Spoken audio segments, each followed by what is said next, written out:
Now here's one big problem. How do you decide between the different peels?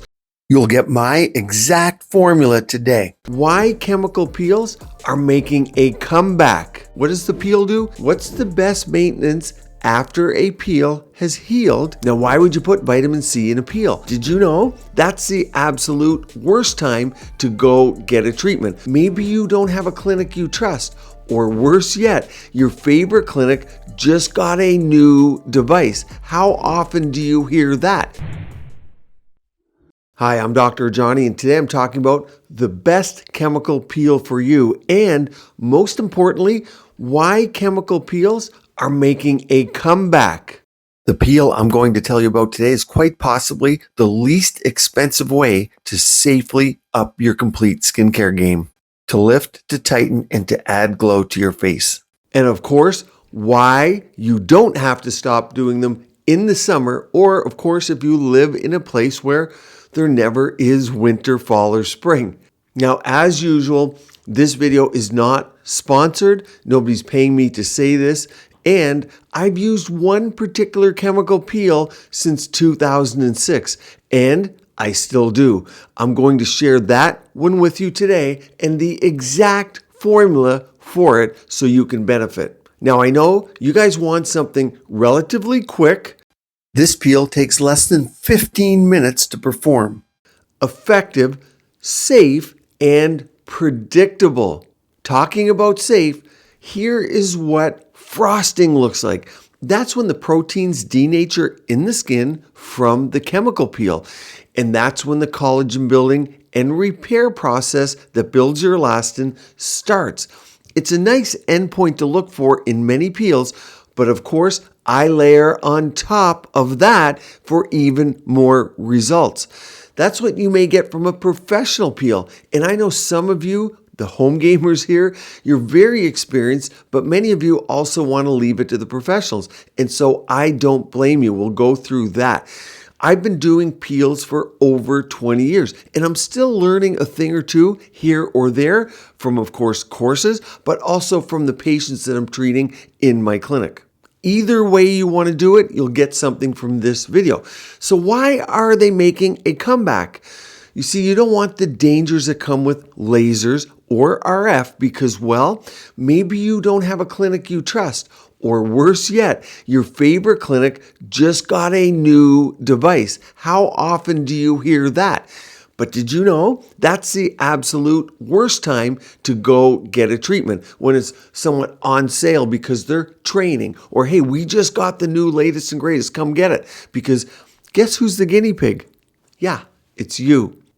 Welcome the chemical peel. It's been around forever. There's many types, which we'll talk about, but they can address many specific issues. That's the beauty. They're scientifically proven to build collagen and elastin, and that tightens. And yes, in 3D imaging, we see a lifting effect, that word lifting that you all want. You can also choose your downtime, which is key. So you're starting to see why they're making a comeback. You see, the chemical peel, almost anyone in any reputable clinic has someone trained on them. The issue becomes that you're not told about them because the latest and greatest device, well, it makes more money for your clinic. And of course, the reps of the devices, lasers and RF and different devices that you all hear about, well, yeah, they take you out to fancy dinners, so people are motivated to use that product. But sometimes simplicity wins the day. And that, again, is a chemical peel. Huge bonus with peels, we can address almost anything. Now, I'll show you before and afters in a moment, but think areas like the under eye. Yes, you can target dark circles, so pigment, as well as fine lines. Cheek lines, the pesky lines over here, pigment, skin thickening. So if you're finding thin skin, peels can thicken your dermis.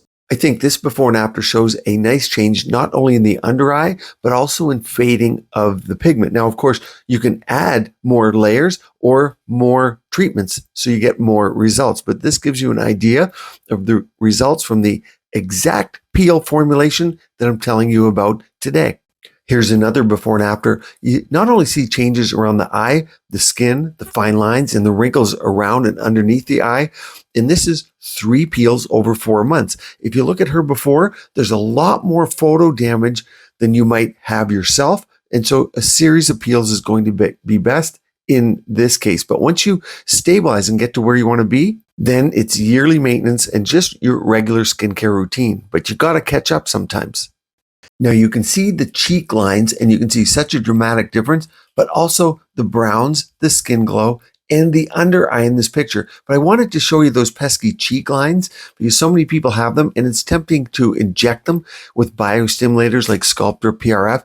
Fillers wouldn't even work well around here. But how about the most inexpensive way? A simple chemical peel. But you need to have the right peel. Now, when I talk lines over here, sometimes because the dermis is thicker, of course, you know if you're doing this at home or your practitioner will know, we can be more aggressive here than the under eye by the nature of the skin and dermal thickness and the oil production. So we can be more aggressive by not just adding a higher concentration. You don't got to go grab another vial of concentration or a higher concentration. And here's the versatility that you need to know. You see, you can just layer more. So while you might have the same peel where you layer 1 or 2 layers under the eye, you can do 3, 4, or even 5 laterally and target exactly what the patient wants. Beautiful, right? Now, here's one big problem. How do you decide between the different peels? There's glycolics, of which I have glycolic peel pads for home use. There's retinols in them, of course. I have retinol pads for home use. Then you get into things like phenol, TCA. So you see, it's very confusing to the untrained eye, of course, which one you should choose to target what. But I have the solution. We have made it very simple in the world of aesthetics. Why? You don't have to choose anymore. The peel that I have for you today contains a combination, and here is the exact ingredients. Before I give it to you, you know, combinations always win the day.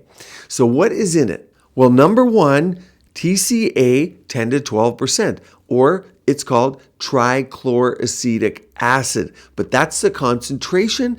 And this product, the TCA, exfoliates the skin and boosts collagen. So it targets the signs of aging, if you will. I like to say it's the acid that drives the depth of the penetration for everything else. Number 2 is salicylic acid in a concentration of 10 to 12%. What's that going to do? Exfoliate the skin, unclog your pores, and fights acne by killing bacteria and reducing inflammation. So you see, it has multiple benefits, but if you tend to have acne, this is what you want in this combination, and it's there anyway in this combination that works together. I think here is a nice demonstration of a result. With acne, with blemishes, it can make a huge difference and prevent scarring, especially for our youth who would live with scarring for the rest of their life. You'll know salicylic acid because some of you have washes that you use. It's in my AHA cream, my glycolic pads, but not in the concentrations that you're going to find in this peel. The other thing with a peel, of course, you pre-acidify the skin with different ingredients. So the acidity of your skin before you apply a peel will be one reason why your peel works more aggressively than your home peel pads.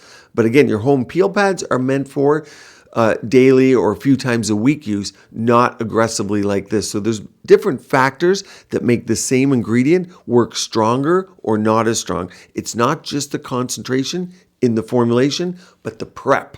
Number 3, you're going to find phenol, 10 to 12%. And I know many of you are going to get scared. Phenol, because on Instagram, TikTok, and all your social media, you're going to find dramatic pictures where people remove the face after the peel in this big crust.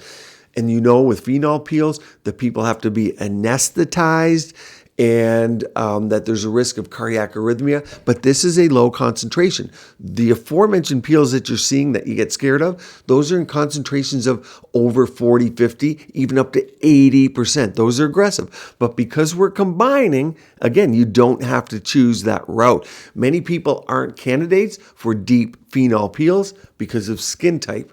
Next is vitamin C. There's 4% concentration in this peel. Now, why would you put vitamin C in a peel? Well, as you likely know from my videos, vitamin C is key for collagen production. It's used in the production of collagen within your skin. So why not put it in the peel? It does much more for that than that. It protects against, of course, sun damage, and it helps brighten the skin as well. But it's needed for collagen production, which most of you are concerned with. Next is a retinoic acid in the concentration of 0.01, and you could use up to 0.4%. And that promotes cell turnover, reduces the inflammation from the peel, and oil production. You can see here, I'm performing it on a patient with skin type 4. So this can be used in all skin types. That's another benefit. We want to make this a no-brainer, right? So you want to start, like I said, with acidic skin, and I prep the skin first because I want to be much more aggressive than maybe you want to be with your home peels. Now, this whole peel that I use comes in a formulation called the VI peel, or Vi peel as some people call it. And like I said, I was using it since 2006, and I still do in clinic today. It's formulated, it comes in a package. The nice thing is it has a sunscreen with it, it has post-retinoic towels that you use with it, and it has your cream, your 1% hydrocortisone specially formulated cream to help decrease your downtime, help with inflammation, and prevent post-inflammatory hyperpigmentation. So it all comes in a kit with your instructions. At these concentrations, this is considered a professional peel. Now, what about summer? Well, it's often the perfect time for many people to get a peel. And think about kids with acne that are going to school. They got off school.